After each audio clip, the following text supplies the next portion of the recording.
Hi అండి. మీకు ఈ వీడియో నచ్చితే వీడియో క్లిక్ చేసి ఛానల్ని సబ్స్క్రైబ్ చేసుకోండి. కేదార్ చెంప కొడుతుంది వైజయంతి.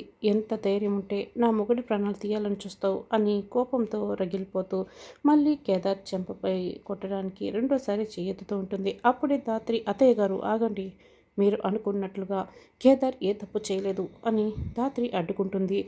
నిజంగా అవి మా గదిలోకి ఎలా వచ్చాయో మాకు అర్థం కావటం లేదు అని ధాత్రి చెప్తుంది.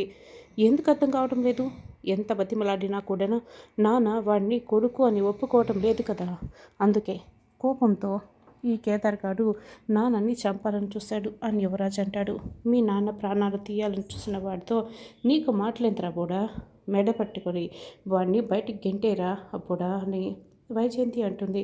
ఇక వెంటనే యువరాజ్ కేదార్ కాలర్ పట్టుకుంటాడు. రే పోరా బయటికి అని అంటాడు. యువరాజ్ నేను చెప్పేది ఒక్కసారి విను అని కేదార్ బతిమలాడుతూ ఉంటాడు. కౌశికి ఇదంతా చూస్తూ మౌనంగా ఉండిపోతుంది. యువరాజ్ అయితే అసలు వినకుండా కేదార్ని మెడ పట్టుకుని గెంటైపోతుంటాడు. యువరాజ్ నాకేం తెలీదు, నేనే తప్పు చేయలేదు అని కేదార్ కోపంగా యువరాజ్ని తోసేస్తాడు.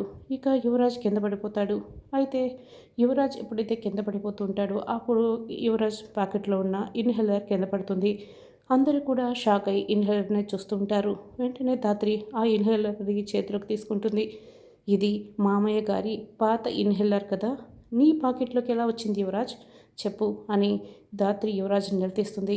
కింద పడిన యువరాజ్ని పైకి లేపి మరీ కౌశికి యువరాజ్ చంపపై కొడుతుంది. ఇక యువరాజ్ని ప్రశ్నిస్తూ ఉంటుంది. ఇదంతా చూస్తూ వైజయంతి షాక్ అవుతుంది.